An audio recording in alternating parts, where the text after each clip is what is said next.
আচ্ছা, আমরা সবাই জানি ক্রিকেট মাঠের জাদু, কিন্তু কিছু খেলোয়াড় এমন জাদু করেন যা কেবল মাঠেই না, সোশ্যাল মিডিয়াতেও চলে আসে।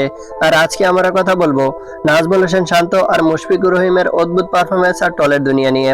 নাজমুল হোসেন শান্তর 12 ম্যাচে 4টা 50, একটা 100 আর 3টা 40+ রানের ইনিংস রয়েছে। উফ, এত ভালো পারফরমেন্সের পরও শান্ত ভাইকে ডিসকাউন্ট পেজ দিয়ে ফান করা হচ্ছে, কেমন লাগে? এদিকে মুশফিক মাত্র একটা 50। হ্যাঁ, সত্যি বলছি, মুশফিক ভাই আপনার মতো বড় নাম, তবে আপনার ব্যাট তো আক্ষরি করতে ব্যাটের মতোই চুপ। ট্রলের জায়গায় হয়তো পাচ্ছেন না, কারণ আপনাকে তো মনে হয় ভূতের মতো বেঁচে থাকতে কেউ মনে রাখে না। আর শান্ত কিন্তু ফান পেজ, জার্সি ব্যবসায়ী, সব জায়গায় ডিসকাউন্ট।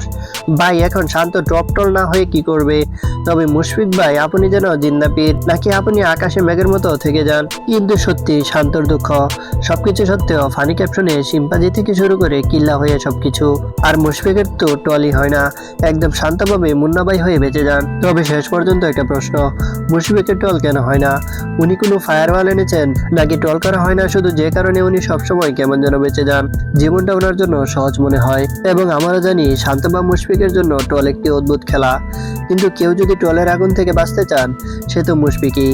আর শান্ত ভাই, আপনার পরবর্তী ইনিংস কিন্তু টল থেকেও বাঁচতে হবে। এটা ছিল আমাদের ফানি আড্ডা। আপনারা কি ভাবছেন, শান্ত টল হওয়া উচিত ছিল, নাকি মুশফিকের মতো টল ফ্রি থাকা ভালো? কমেন্টে জানান, আর সাবস্ক্রাইব করতে ভুলবেন না।